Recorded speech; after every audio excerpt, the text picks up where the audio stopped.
madaxweynaha jamhuuriyadda federaalka Soomaaliya mudane Xasan Sheekh Maxamuud ayaa dalka dib ugu soo laabtay madaxweynaha jamhuuriyadda federaalka Soomaaliya mudane Xasan Sheekh Maxamuud iyo wafdi uu hogaaminaya ayaa dalka dib ugu soo laabtay kadib safar shaqo oo maalmihii la soo dhaafay ay ku joogeen dalka aan walaalaha nahay ee sutaga Imaaraadka Carabta madaxweynaha ayaa inta uu ku sugnaa dalkaas waxa uu kulamo la qaatay madaxweyne Maxamed bin Saayid oo ay ka wada hadleen kor u qaadida xiriirka diblomaasiyadeed ee labada dal fududeynta sharciyada dalku galka isku socodka badeecada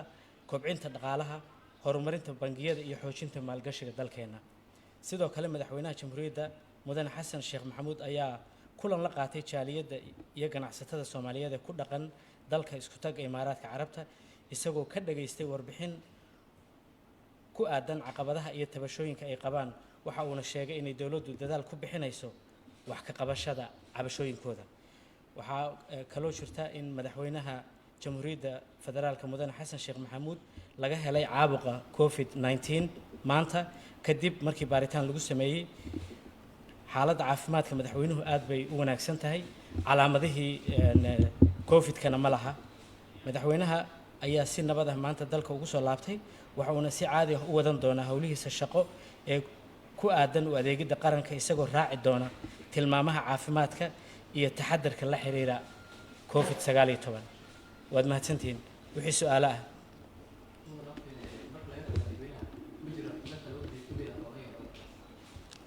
xubno kale oo wafdiga ka mid ah oo laga helay way jireen intii aanu halkaa joognay laakiin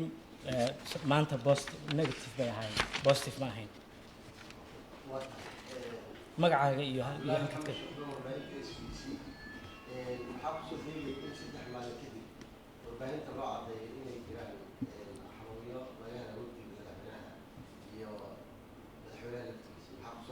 madaxweynaha maanta laga helay 3 maalmood ka hor laga helay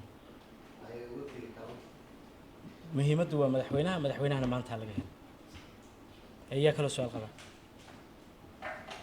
magacaaga iyo halkaad ka socoto istaag fadlan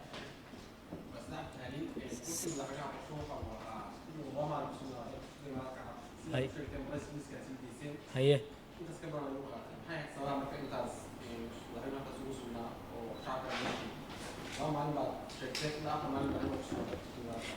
marka dal loo martiyo arrangementska sida loo kulmayo iyo miitinadu waqtiga ay dhacayaan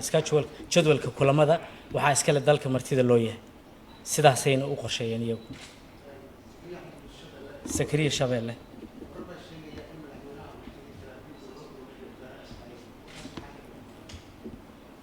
codka kor u qaad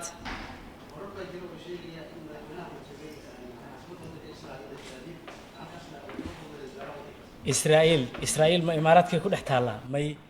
إسرائيل هدي أي نقطة إن سومالي ما دام أن نحرير دبلوماسيات بالهين إسرائيل هدي أي نقطة إن لا تجانا وحلا قرينا يماها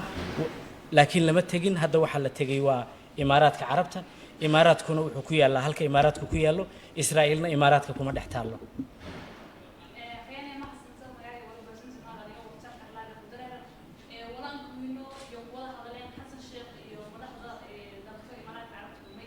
aad baad mahadsantahay waxyaalihii ugu waaweynaa ee laga wada hadlay waxay ahaayeen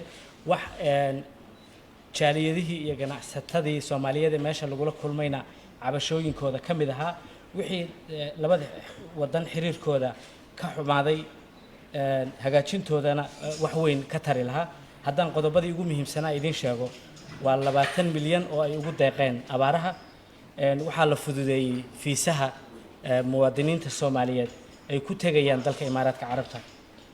waxaa kaloo iyadana qorshaha ku jirtay in Imaaraadka diyaaradahooda shirkadaha diyaaradaha Imaaraadku ay iman doonaan oo adeegyada duulimaadyada ay ka bilaabi doonaan Soomaaliya waad ogtihiin markii ugu horeysay waxaa bilowday Turkish Airlines markii diyaaradaha kale caalamiga ay ku soo darsameen dhaqdhaqaaqa isku socodka dadka ganacsiga dhaqaalaha wax badan bay ka tartay marka hadda ay kuwa Imaaraadku ku soo biiraanna waxaan rajaynaynaa inay wax badan ku soo kordhin doonto waxaa iyaduna jirta in wafdi heer caalami ah oo Imaaraati ay halkan iman doonaan iyo guddiyo isku dhafa oo la sameyn doono si ay uga shaqeeyaan arrimaha la isku raacay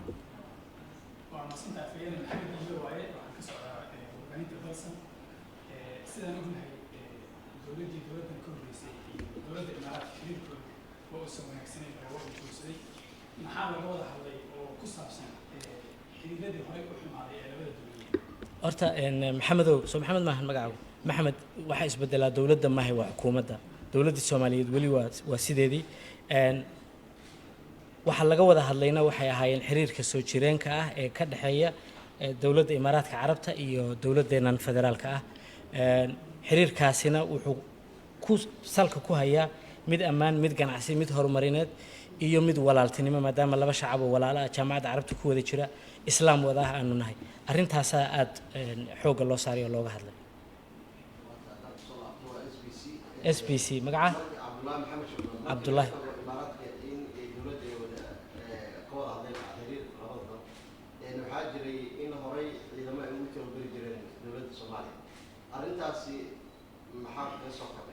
okay iskaashiga iyo wax wada qabsiga labada wadan ka dhaxeeya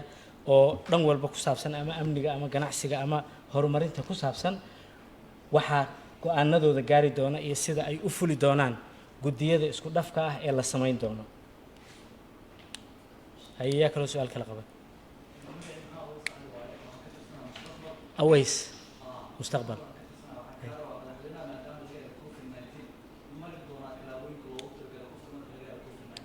طبعا ومري دونا waxaa jirta madaxweynuhu waa shakhsi Soomaali ah waa astaantii qaranka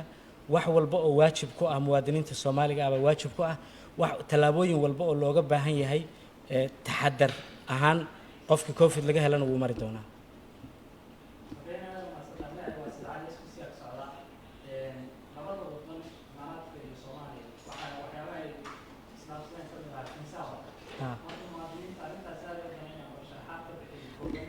arrinta fiisaha safaaradda waxaa already la amray oo madaxweynaha dalkaasi amar ku bixiyay in laga soo tala bixiyo la soo qorsheeyo sidii fiisaha loo fududeyn lahaa marka qofka Soomaaliga ah isagoo xamar jooga ayuu ayar baasaboorkiisa qaadan doonaa safaaradda Imaaraadku tagi applicationada la bixiyay nidaamyada loo maro markaad marto fiisaha ayar baad soo qaadanaysaa waxa kale oo inta dheer oo arrinta fiisaha ku saabsan iyo isku socodka dadka Soomaaliyeed ee Imaaraadka degan ee ama iqaamooyinka ku jooga ama fiisahayaasha kale ku jooga iyagana in si ka dabacsan ka fudud ka wanaagsan sidii hore loola dhaqmi jiray loola dhaqmi doono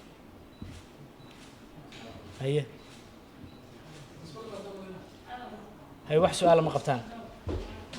aad baad u mahadsantihiin السلام عليكم